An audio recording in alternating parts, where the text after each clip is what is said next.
স্মৃতিবিজ্ঞান। স্মৃতিবিজ্ঞান হলো বলবিজ্ঞানের একটি শাখা, যে শাখাতে বস্তুর গতি পর্যালোচনা করা হয় বস্তুর গতির কারণ পর্যালোচনা না করেই। আরেকটি শাখা রয়েছে যেটা চলবিজ্ঞান বলা হয়, সেখানে বস্তুর গতির কারণ পর্যালোচনা করা হয়, অর্থাৎ বল ইত্যাদি, ভরবেগ এইসব সম্পর্কে আলোচনা রয়েছে সেখানে। স্মৃতিবিজ্ঞানে আমরা শুধু গতির সমীকরণ আর ইত্যাদি এগুলো পাবো। তাহলে যেহেতু বস্তু সম্পর্কে আমরা আলোচনা করতে চলেছি, তাই বস্তু কি জানতে হবে। এখানে দেখো কতগুলো আমি চিত্র এঁকেছি। এই প্রথম তিনটি বা এই জাতীয় আরও যেগুলো রয়েছে, আরও কিছু কিছু আছে, সেগুলো বিশেষ জ্যামিতিক আকার বিশিষ্ট হয়। এটা আয়ত ঘনক ঘনক বা আয়ত ঘনক আকৃতির হতে পারে, এটা গোলক আকৃতি কল্পনা করা যেতে পারে, এটা লম্ববৃত্তাকার চোঙাকৃতি কল্পনা করা যায়। আবার এটা দেখো অনিয়তাকার, অর্থাৎ বস্তু অনিয়তাকারও হতে পারে। তো এর থেকে আমরা বস্তুর একটা সংজ্ঞা আসতে পারি সংজ্ঞাতে, যে নির্দিষ্ট আকার ও আয়তনযুক্ত কোনো পদার্থ যা একটি স্থান দখল করে থাকে তাকেই বস্তু বলে। এগুলোর নির্দিষ্ট আকার রয়েছে, যে কোনো একটা বস্তুকে যদি আমরা ভাবি, তার একটা নির্দিষ্ট আকার রয়েছে এবং নির্দিষ্ট আয়তনও আছে, আর কিছুটা স্থান দখল করে থাকে। তাহলে এই ধরনের জিনিসকে আমরা বলবো বস্তু। নেক্সট,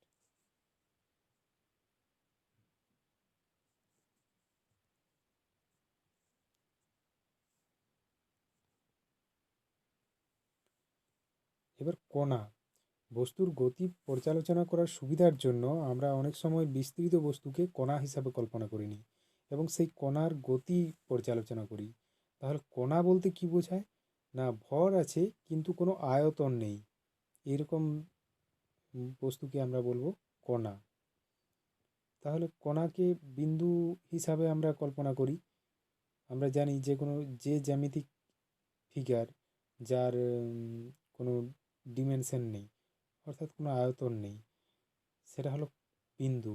তাই কণা এখানে দেখা যাচ্ছে ভর আছে কিন্তু কোনো আয়তন নেই, তাই কণাকে আমরা বিন্দু দিয়ে প্রকাশ করি।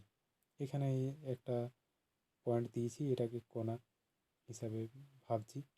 এবার এই কণার গতির সম্পর্কে আমরা আলোচনা করব। ধরো একটা বড় বাস বা বড় একটা যে কোনো বস্তু যেটা গতিশীল রয়েছে, তাহলে সেটা কোন পয়েন্ট থেকে কোন পয়েন্টে যাচ্ছে প্রকাশ করাটা একটু অসুবিধাজনক, যে কারণে আমরা সেটাকে বিন্দু বস্তু হিসাবে ধরে তার গতি পর্যালোচনা করতে পারি। এই জন্য কণার ধারণা প্রয়োজন।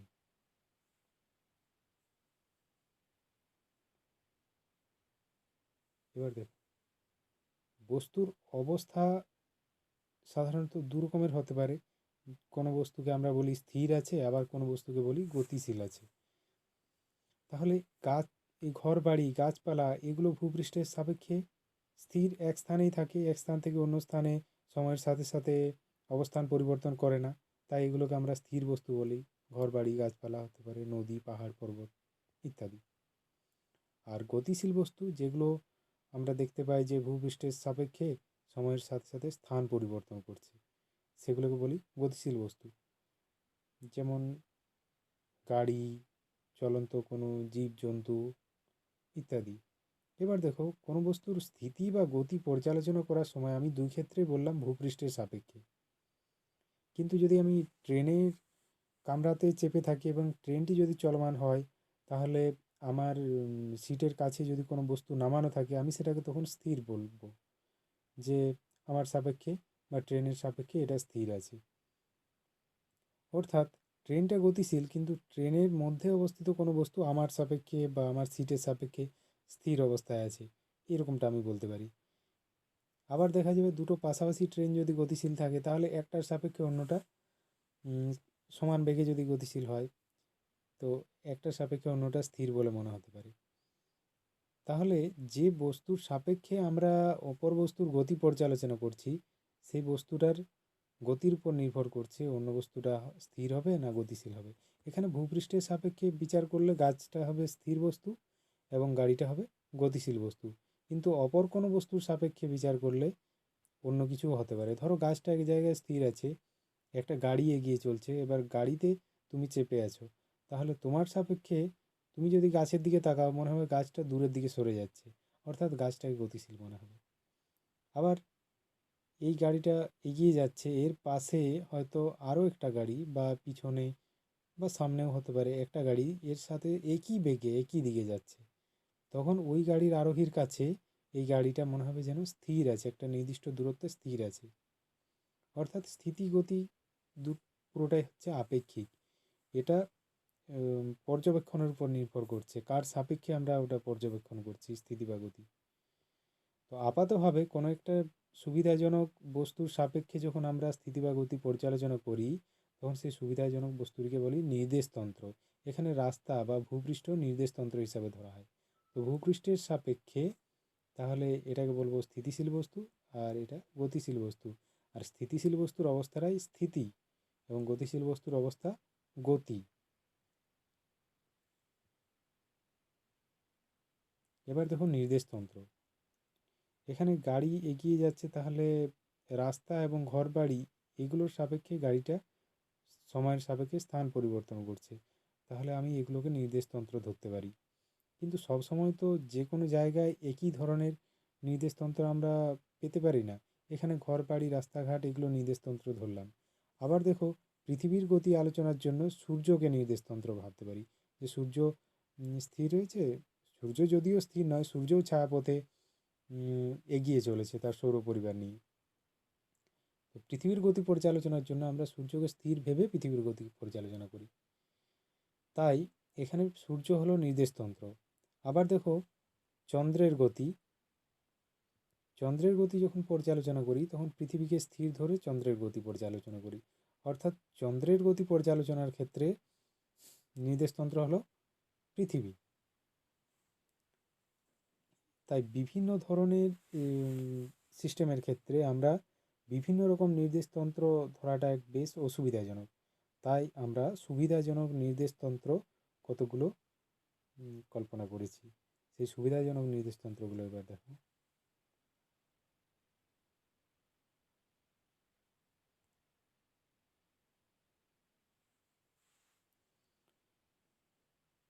এখানে দেখো, সুবিধাজনক নির্দেশতন্ত্রের মধ্যে একটি হলো কার্তেসীয় নির্দেশতন্ত্র। বিজ্ঞানী রেনি দেকার্তে এই নির্দেশতন্ত্রের উদ্ভাবন করেছিলেন বলে এটা কার্তেসীয় নির্দেশতন্ত্র বলা হয়। কার্তেসীয় নির্দেশতন্ত্র আবার রয়েছে একমাত্রিক নির্দেশতন্ত্র, কার্তেসীয় দ্বিমাত্রিক নির্দেশতন্ত্র, কার্তেসীয় ত্রিমাত্রিক নির্দেশতন্ত্র। এখানে কার্তেসীয় একমাত্রিক নির্দেশতন্ত্র আমি দেখিয়েছি। একমাত্রিক নির্দেশতন্ত্র হলো কোনো একটা বিন্দুর সাপেক্ষে একটা সরলরেখা বরাবর নির্দিষ্ট দিকে বস্তুটা যদি অবস্থান পরিবর্তন করে, তাহলে এটাকে যে নির্দেশতন্ত্রের সাহায্যে প্রকাশ করা হবে সেটাকে বলা হয় কার্তেসীয় একমাত্রিক নির্দেশতন্ত্র। এখানে প্রয়োজন একটা স্থির বিন্দু এবং একটা সরলরেখা, এবং এই স্থির বিন্দু থেকে ওই সরলরেখার উপর যে কোনো বিন্দুর অবস্থানের দূরত্বের সাহায্যে ওই বিন্দু বস্তুটার অবস্থান প্রকাশ করা হয়। যেমন এখানে দেখো, পি বিন্দু বস্তুটা ও বিন্দু থেকে এই সরলরেখা বরাবর এক্স দূরত্বে রয়েছে, তাহলে এখানে বলতে পারি ওই পি বিন্দু বস্তুটার সরণ ঘটেছে এক্স।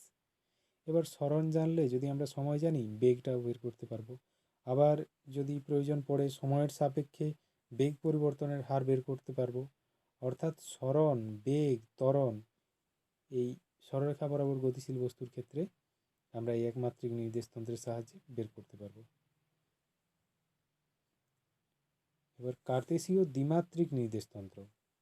কার্তেসীয় দ্বিমাত্রিক নির্দেশতন্ত্র তখনই ভাবা হবে যখন একটা বস্তু কোনো একটা সমতলে মুভ করবে, সমতলে ঘুরে বেড়াবে। ধরো এই যে পেজটা রয়েছে, এই পেজের সমতলে এই পি বিন্দু বস্তুটা ঘুরে বেড়াচ্ছে, তাহলে পি বিন্দু বস্তুটার যে কোনো মুহূর্তে অবস্থান কোথায় এটা প্রকাশ করার জন্য তোমরা মাধ্যমিকে জ্যামিতি করেছো।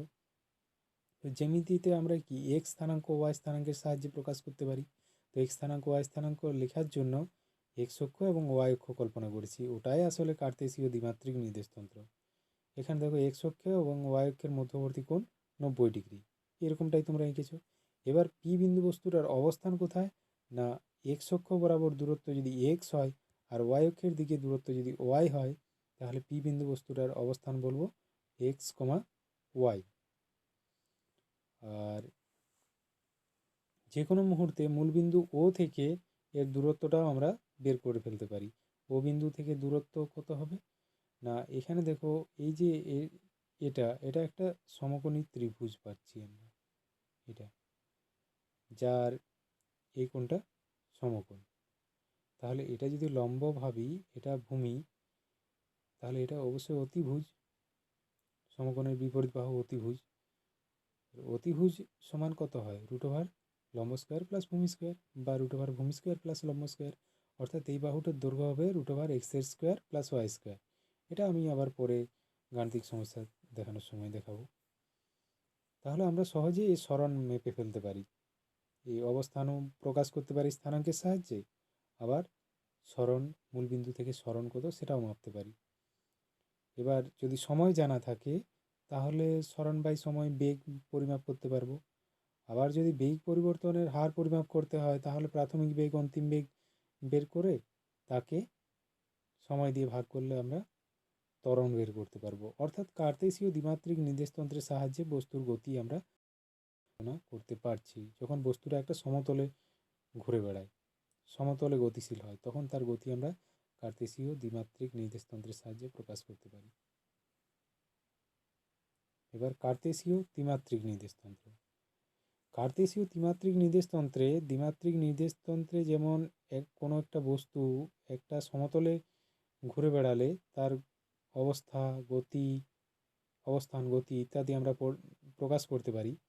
এই ক্ষেত্রে কোনো একটা বস্তু যদি কোনো একটা স্পেসে ঘুরে বেড়ায়, স্পেস বলতে বোঝায় যে ত্রিমাত্রিক স্থান, ত্রিমাত্রিক কথাটা এখানেই জানতে পারবো আমরা। স্পেস বলতে কল্পনা করো একটা হয়তো পতঙ্গ উড়ে বেড়াচ্ছে, সে ডান দিকেও যেতে পারে, বাম দিকেও যেতে পারে, উপরেও যেতে পারে, নিচেও যেতে পারে। অর্থাৎ সে তিনটা দিকেই গতিশীল হতে পারে। এই ক্ষেত্রেও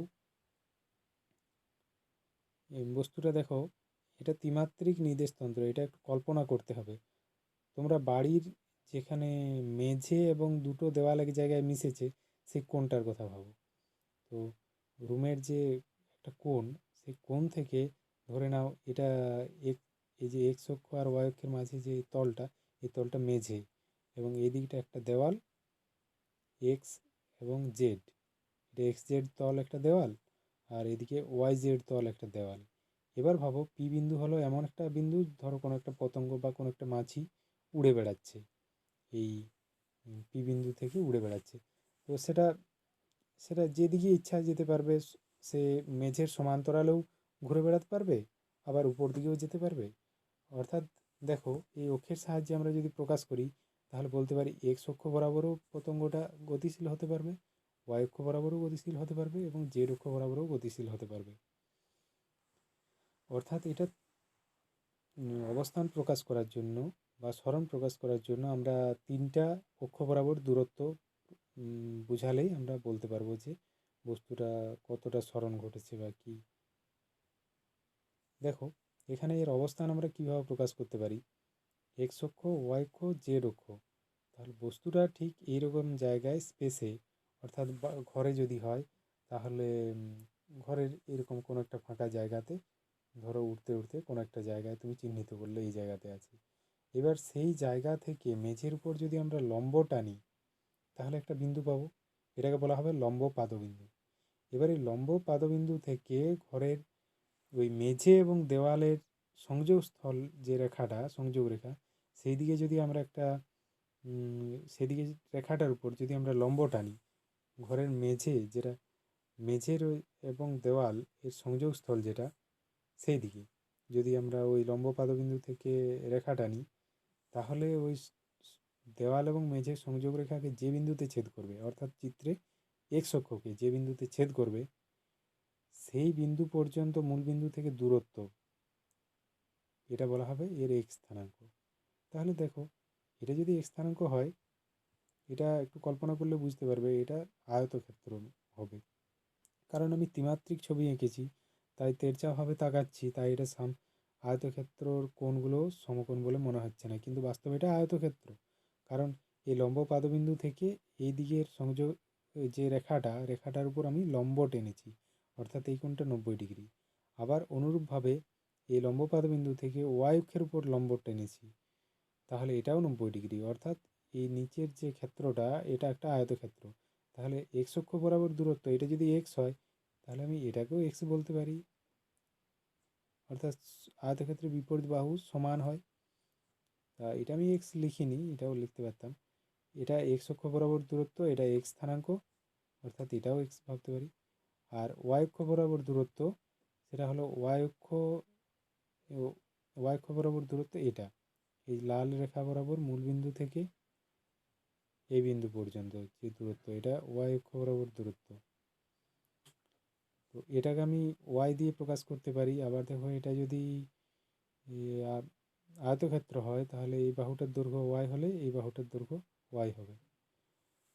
এবার এই মূল যে বিন্দু পি বিন্দু, বস্তুটার অবস্থান পি বিন্দু থেকে যে লম্ব পাদবিন্দু পর্যন্ত দূরত্ব, এটা জেড অক্ষ বরাবর দূরত্ব বোঝায়। জেড অক্ষ উপরের দিকে রয়েছে, এই যে মেঝের তলের সাথে দুটো দেওয়ালের সংযোগ রেখাটা পুরো লম্বভাবে উপর দিকে উঠে গেছে সিলিংয়ের দিকে, তাহলে এটাকে জেড অক্ষ নাম দেওয়া হয়েছে। এবং এই যে রেখাটা এটাও মেঝের সাথে লম্বভাবে উপর দিকে উঠেছে, অর্থাৎ জেড অক্ষের ডিরেকশনে এই দূরত্বটা জেড দূরত্বটা ধরেছি। তাহলে এক্স অক্ষ বরাবর দূরত্বকে যদি এক্স দিয়ে প্রকাশ করি, ওয়াই অক্ষ বরাবর দূরত্বকে ওয়াই দিয়ে প্রকাশ করি, আর জেড অক্ষ বরাবর দূরত্বকে যদি জেড দিয়ে প্রকাশ করি, তাহলে পি বিন্দুর স্থানাঙ্ক বলতে পারি এক্স কমা ওয়াই কমা জেড। এখানে তোমরা মাধ্যমিকে এক্স কমা ওয়াই এইরকম স্থানাঙ্ক পড়েছিলে। এবার তোমরা ত্রিমাত্রিক নির্দেশতন্ত্রের স্থানাঙ্কে 3টি স্থানাঙ্ক পাবে, এক্স স্থানাঙ্ক, ওয়াই স্থানাঙ্ক, জেড স্থানাঙ্ক। তাহলে অবস্থান প্রকাশ আমরা স্থানাঙ্কের সাহায্যও করতে পারি। স্থানাঙ্কের সাহায্যে করলে এবার মূলবিন্দু থেকে দূরত্বটা আমরা সহজেই বের করতে পারি। আগেরটাতে যেটা আমি মুখে বললাম যে মূলবিন্দু থেকে দূরত্ব সমান রুট ওভার লম্ব স্কোয়ার প্লাস ভূমি স্কোয়ার করে আমি এটা পেয়েছিলাম, এই জেডটা বাদ দিয়ে রুট ওভার এক্সের স্কোয়ার প্লাস ওয়াই স্কোয়ার পেয়েছিলাম। অনুরূপে এখানে আর ইকুয়াল টু রুট ওভার এক্সের square plus Y square plus Z square হবে। এটা জিওমেট্রিক্যালি সমকোণী ত্রিভুজের ফর্মুলা কাজে লাগিয়ে আমরা সহজেই দেখাতে পারি।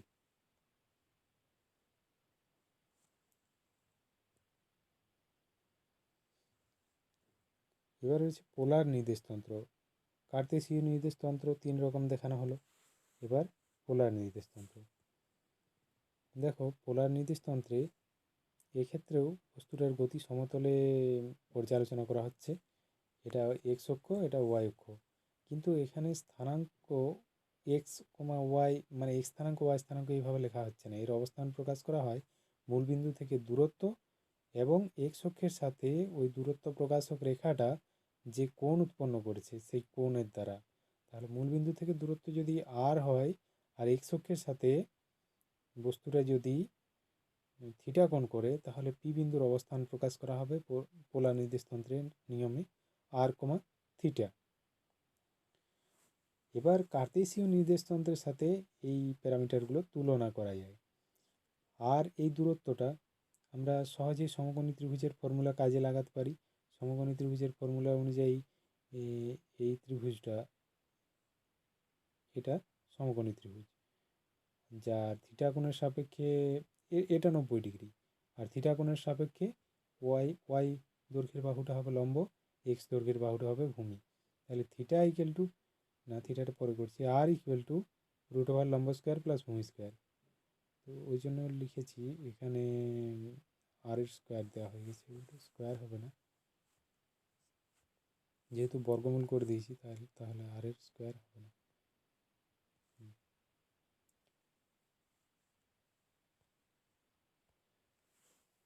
তাহলে দেখতে পাচ্ছ যে আর ইকুয়াল টু রুট ওভার ভূমি স্কোয়ার প্লাস লম্ব স্কোয়ার সমকোণী ত্রিভুজের ফর্মুলা অনুযায়ী।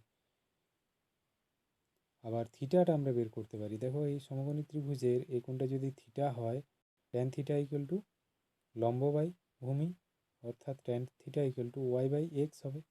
তাই tan theta equal to Y by X লিখেছি। থিটা ইকুয়াল টু কত হবে, tan inverse X. Tan theta equal to যেটা হবে তা থেকে আমি থিটা সমান বের করতে চাইলে theta equal two tan inverse x হবে। তাহলে পোলার স্থানাঙ্ক আর এবং থিটা আমরা কার্তেশীয় স্থানাঙ্কের সাহায্যে প্রকাশ করতে পারি। আর কে এক্স এবং ওয়াই সাহায্যে প্রকাশ করা হলো, আবার থিটাকেও এক্স এবং ওয়াই সাহায্যে প্রকাশ করা হলো।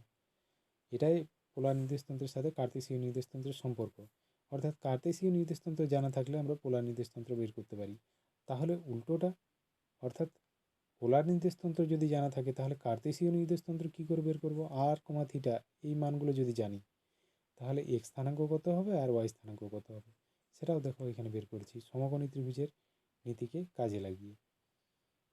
এটা যদি সমকোণী ত্রিভুজ হয় তাহলে থিটা কোণের সাপেক্ষে এক্সটা হলো ভূমি, আরটা অতিভুজ, অর্থাৎ এক্স বাই আর সমান কস থিটা হবে, ভূমি বাই অতিভুজ কস থিটা।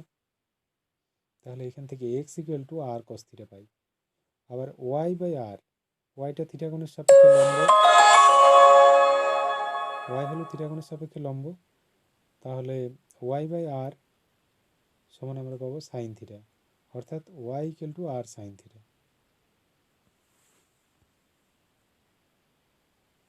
এবার দেখো বস্তুর গতি কত রকমের হয়।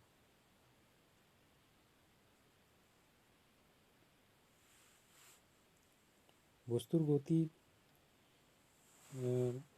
চলন গতি হয়, ঘূর্ণন গতি হয়, এবং চলন ঘূর্ণন একসাথে থাকলে আমরা বলি মিশ্র গতি। চলন গতি কাকে বলে? যখন বস্তুটা এমনভাবে গতিশীল হয় যে বস্তুর প্রতিটি কণা, প্রতিটি বিন্দুর গতিপথ পরস্পরের সাথে সমান্তরাল হয়, তখন সেটাকে আমরা চলন গতি বলি। আর সরল চলন গতি সেটাকে বলা হয় প্রতিটি বিন্দুর গতিপথ যদি সরলরেখা হয় এবং প্রতিটি বিন্দুর গতিপথ পরস্পরের সাথে সমান্তরাল হয়, সেক্ষেত্রে এটাকে আমরা বলি সরল চলন গতি। এখানে দেখা যাচ্ছে এটা একটা বস্তু নিয়েছি, এ বিন্দুর তিনটি অবস্থান, গতিশীল অবস্থায় তিনটি অবস্থান A dash A double dash. B বিন্দুর গতিশীল অবস্থায় তিনটি অবস্থান বি ড্যাশ এবং বি ডাবল ড্যাশ। এবং সি বিন্দুর গতিশীল অবস্থায় তিনটি অবস্থান সি ড্যাশ এবং সি ডাবল ড্যাশ। এখানে A dash A double dash, B dash B double dash এবং C dash C double dash তিনটি রেখাই সরলরেখা এবং তিনটি পরস্পরের সমান্তরাল, তাই এটা সরল চলন গতি। এরপর আরেক ধরনের চলন গতি হয় বক্র চলন গতি।